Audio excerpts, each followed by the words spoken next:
Extrait numéro 106. Le Seigneur a dit à mon Seigneur.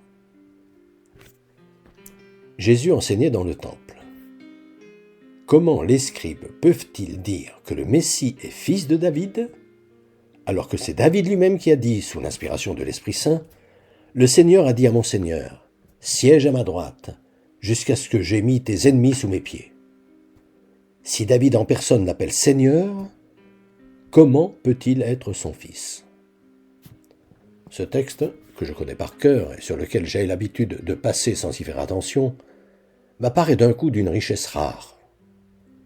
Les scribes perdent leur temps à ergoter sur les textes sacrés. Ce qu'ils en comprennent, non seulement ne tient pas debout, mais n'est d'aucune utilité. Comment peuvent-ils dire que le Messie, le Sauveur à venir, est le fils du roi David, un roi d'il y a 1000 ans, alors que ce dernier a expressément précisé « Le Seigneur a dit à mon Seigneur, siège à ma droite, jusqu'à ce que j'aie mis tes ennemis sous tes pieds. » Leur commentaire historique ne se réfère qu'au domaine intellectuel, temporel. Si vous voulez comprendre correctement ce texte, nous dit Jésus, placez-le là où il doit être, au niveau spirituel. Depuis Adam, quand Dieu a mis une âme en chacun de nous, nous avons un combat à livrer contre nos instincts, nos vrais ennemis. Pour nous épauler dans notre lutte, Dieu nous offre sa force. Si nous acceptons son aide, ce combat âpre, nous allons finir par le gagner, et alors nous serons définitivement admis en sa présence.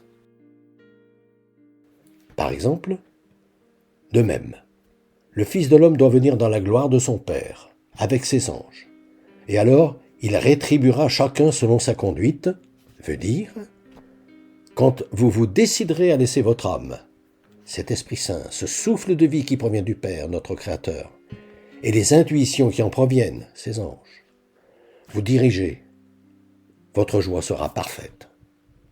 Je vais encore être plus clair, dit Jésus. Vous voulez me suivre ? Oubliez-vous.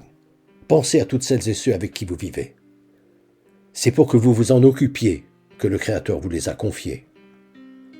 Faites-les passer en premier. Défendez-les. N'hésitez pas à vous ridiculiser pour eux, comme moi-même je me suis ridiculisé à la face du monde en me laissant sinistrement clouer sur la croix d'infamie que les bien-pensants ont inventée pour stigmatiser les voyous. Ils ont cru l'emporter. Victoire éphémère. C'est eux qui ont tout perdu.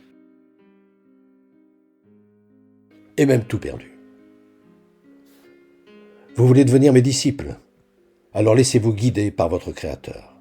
Suivez les intuitions qu'il vous donne et accédez dès ici-bas à la vraie vie, à ce royaume des fils de l'homme dans lequel il vous appelle tous à entrer.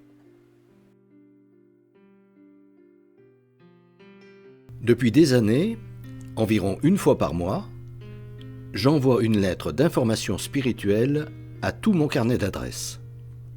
Le thème du moment est, depuis janvier 2019, « Être chrétien, ça veut dire quoi ?» Si ce sujet vous intéresse, n'hésitez pas à me transmettre votre mail, en vous contentant d'indiquer auditeur YouTube, vos noms et prénoms, et éventuellement votre numéro de téléphone si vous souhaitez me parler.